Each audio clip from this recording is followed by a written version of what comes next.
la première des revendications, c'est déjà des conditions de travail.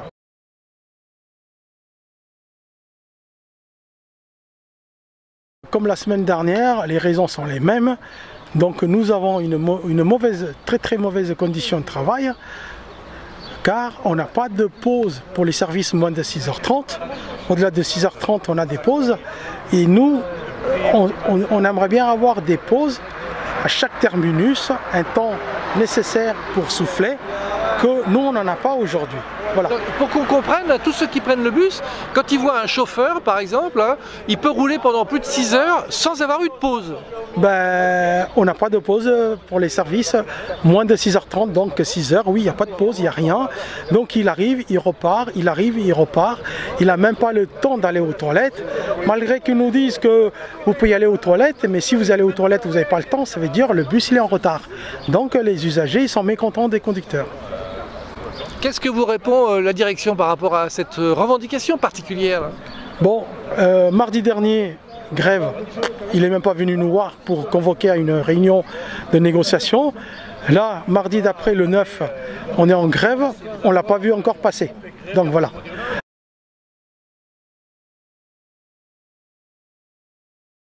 Donc ils en ont rien à foutre des personnels de conduite. Ils sont venus pour récupérer de l'argent, les multinationales. Ils vont récupérer et ils vont repartir. Dans 1 an et demi, un renouvellement de contrat. Nous aimerions bien peser le choix des salariés pour avoir une meilleure écoute, meilleur dialogue, meilleures conditions de travail. Après, deuxièmement, on doit avoir au minimum l'inflation qui était au-delà de 10%, on a obtenu 4%. Et dans les 4%, au mois de septembre, on est obligé de faire 2 jours de grève pour y arriver. Aujourd'hui, c'est compliqué. Certes, dans une délégation service public en forfaitaire, des grands groupes multinationaux, eux, le premier objectif de monter de l'argent au groupe avant de distribuer aux salariés. Donc voilà ce qu'on peut dire. Nous avons demandé à rencontrer le président de l'agglomération sur les différents modes de gestion. Apparemment, le président, il a estimé que c'était pas à eux de recevoir les salariés.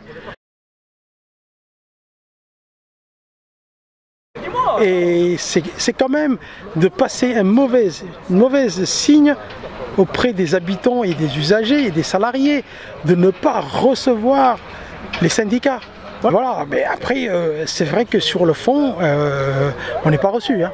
On n'est pas reçu par l'agglomération, sur le fond.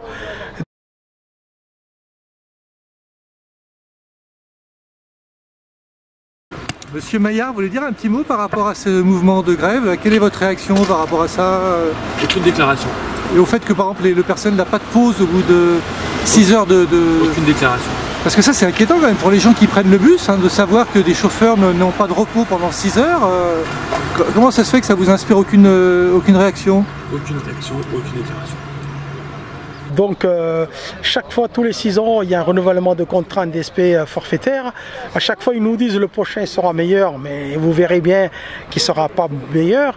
À partir du moment où on balance en gros entre 5 à 10% du chiffre d'affaires qui est de 25 millions d'euros pour les multinationales, ça ils savent faire les élus hein, aujourd'hui, hein, parce qu'ils ne veulent pas prendre la tête avec le transport, alors que le transport c'est du social, le transport, les usagers ils en ont besoin.